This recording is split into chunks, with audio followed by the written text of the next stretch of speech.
Welcome to Muddy River News this week. I'm Bob Goff. My guest today is Gary Farha, who is currently the Adams County State's Attorney, but not for much longer. Welcome. Thank you, Bob. Thank you for the invite. And you're going to retire though. You are Yes. not no judge running, nothing like that. Nope. Hopefully, after I retire, effective December 2nd at 8:30 in the morning, I will become a private citizen. There will be a retirement notice that goes to the ARDC, and I will not be practicing law. I will hopefully be doing good things for the County of Adams, so still in my philanthropic work with the Bicentennial Commission and other things. Yeah, you've been involved in a lot of those other type things. I know you were very instrumental in kind of laying the groundwork for the Friends of Justice program. Yes, and I've actually told Jack Miller that come the first year I will help him with his fundraising efforts and serve on that. Yeah, committee. That's something we kind of helped him do some early promotions on absolutely. that, and I think that's been a great thing. And I know they've already gotten some results and some people kind of checking in and stuff. So Absolutely. so that's great. And again, And Barry Chain and Kurt Kelty, are doing a wonderful job there, and they give a lot of credibility to what they're trying to do. And it's a shame that Crime Stoppers isn't able to do the large, or has chosen not to do the larger payouts for Sure. information. But this is one vehicle, and it's been successful, well received within the community, and it will do good things. We're certainly glad to help. So how many years in total, counting your years as an assistant, as the state's attorney, have you been in the office? I started July 1st of 1995, so a little bit over 29 years. That was after initially serving as an associate public defender in Adams County for 3 years and 8 months, then in private practice with Tom Leeper, and then Tom was close with Barney Bear, and when Barney came, he hired both Drew Owen and I and we worked part-time until that would have been 2021, then I went full-time. And there's been so many changes in law enforcement, and I know the last couple of years with the implementation of the Safety Act and all that stuff. But the bottom line is, it's the cops. You work with the cops, the police, the sheriffs, and everybody to get people put in jail. When they deserve it, when they are found guilty beyond a reasonable doubt. But there are also times where you just don't quite have enough to get the charges you want. And I know a lot of people talk about having to use pleas. And that's something that in your office, in any office, they've had to do some of that. But that's just because you just can't get the evidence you need to really throw the whole book at them, so to speak. Well, and you don't always want to throw the whole book at individuals. It depends on a lot of different factors, and a lot of times citizens need to trust the discretion that we are given. The police have a lot of discretion, not so much in violent cases, but they have a discretion whether they're going to pull you over for a traffic ticket or not. And I feel very strongly that our office, with the number of years we've been in service to the community, and the amount of education we have, that we need to have that same type of discretion. And I hope, and I'm hopefully finding out now as people wish me good luck and everything, that I think I've done a good job at using that discretion. Well, and again, yeah, like you said, not everybody deserves the hang 'em high and all that. Sometimes it's a mistake, sometimes it's a first offense, and there is obviously a difference between that and your habitual offender who shows up in the Adams County Jail as soon as they get out, they get back in. Yes, absolutely. Well, I just I've started covering news in here for in this area in the early '90s. So you have been a part of what I've had to do for the last almost more than 30 years, and you're working with your office and in the cases that you've had to do, and some have been pretty awful. We had the Bleefnick case, and we've had other cases. But is there one that stands out? And I don't really want to talk about whether it's tragic or a good result or whatever, but what's the one thing that you're going to take away from your time in service that you're like, well, okay, we got it right, and I'm proud of my service?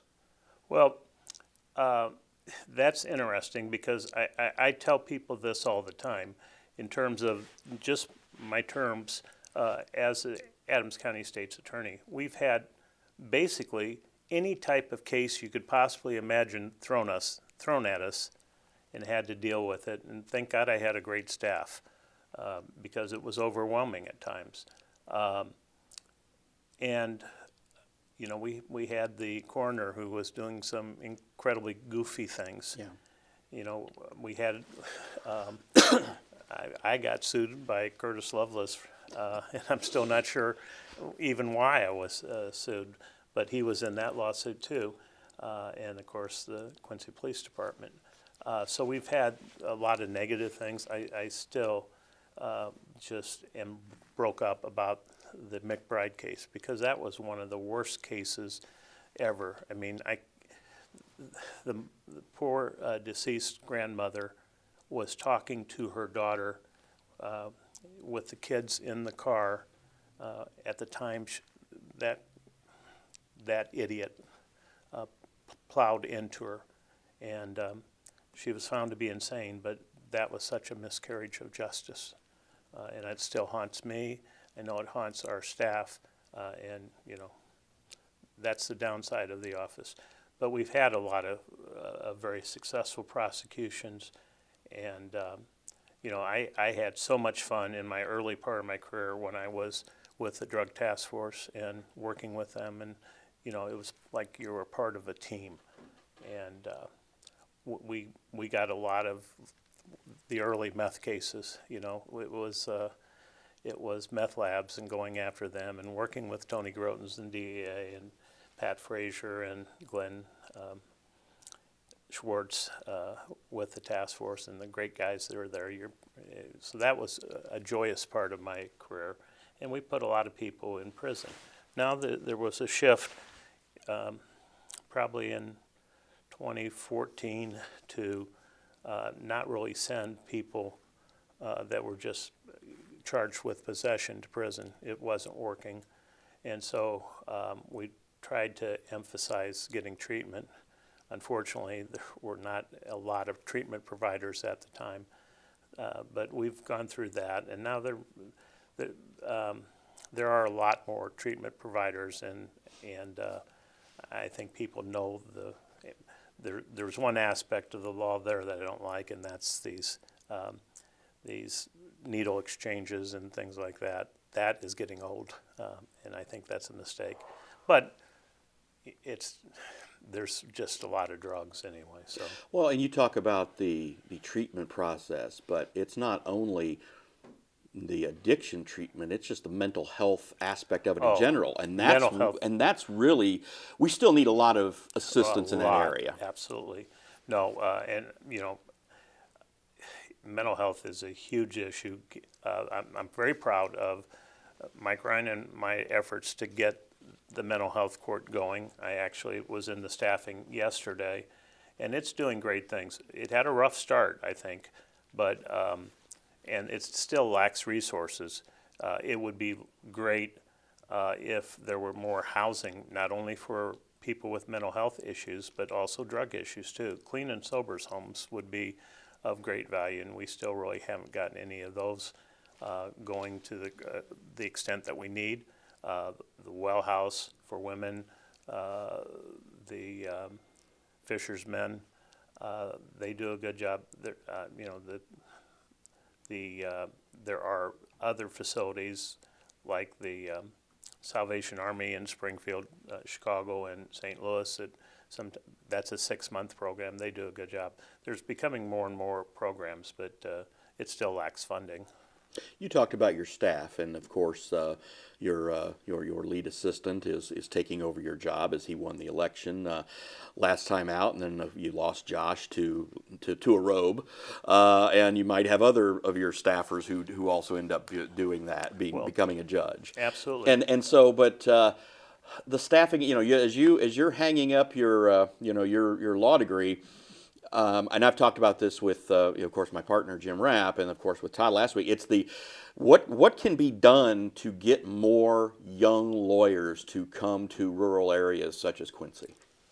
Well, increased pay, number one. I mean, after all, that's what our profession does involve. Your office has done a pretty good job of raising that pay scale. Oh, though. absolutely.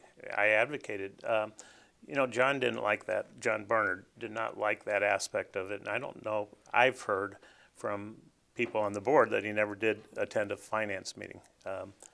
We've been completely different with that, because you do have to point out, and it's not only just for the legal, the lawyers and that, but also the administrative staff that do a great job. I mean, you've seen Cheryl Ely. Yeah.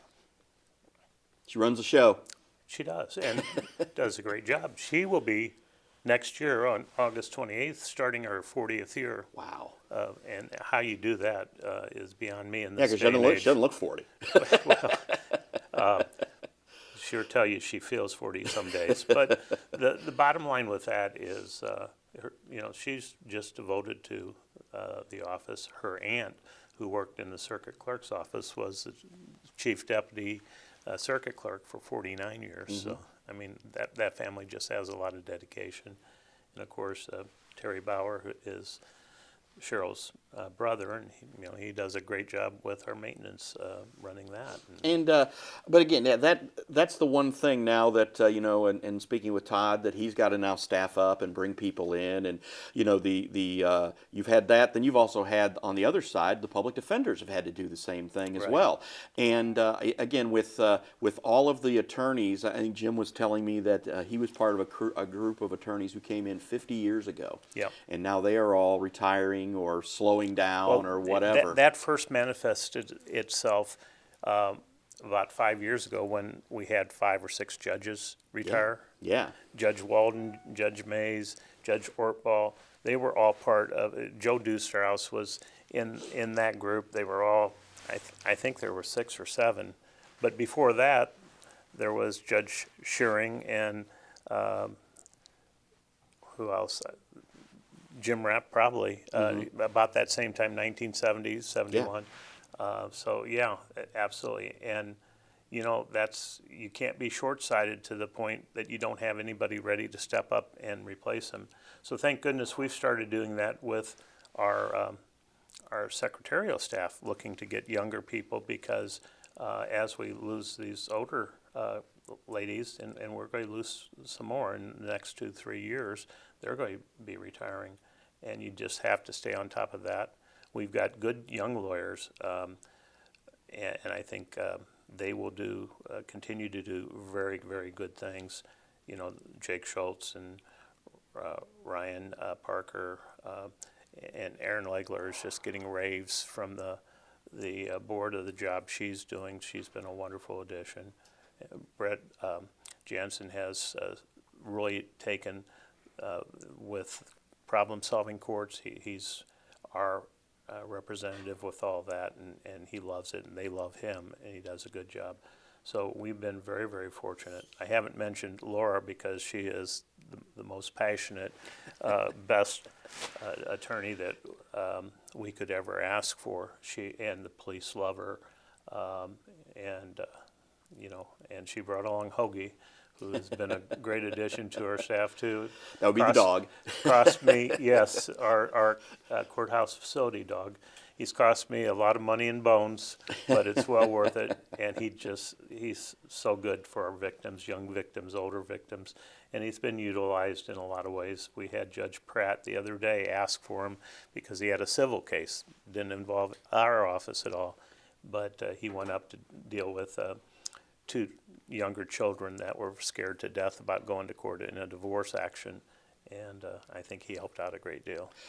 Well, you talk about these relationships, and you talked about attending finance committee meetings and board meetings and stuff. And of course, I've always seen you at the meetings, even when you didn't preside. And then sometimes you sit there in the lawyer chair, and then Todd done some of that now, and he'll be doing a lot of that. And you talk about those relationships, and again, your retirement coincides with Kent Snyder's retirement of being on the board for 20 years and as being the chair for the last few.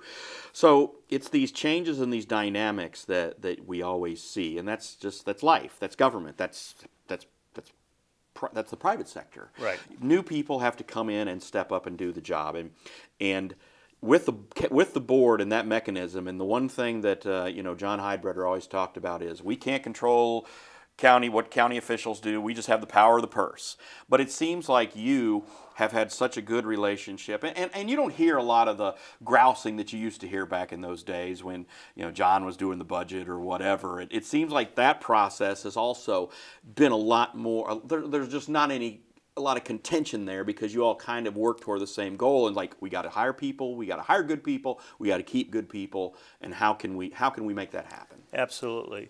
And I think a lot of that goes to Kent. Les Post, he was the county board chairman before Kent, and Les is just a true gentleman, and to this day I think he has a tremendous amount of influence on the board. Everybody respects him. He's a great guy. Kent has come in. Kent is a great friend of mine, but he's been so good to get things done, and then Brett Austin has,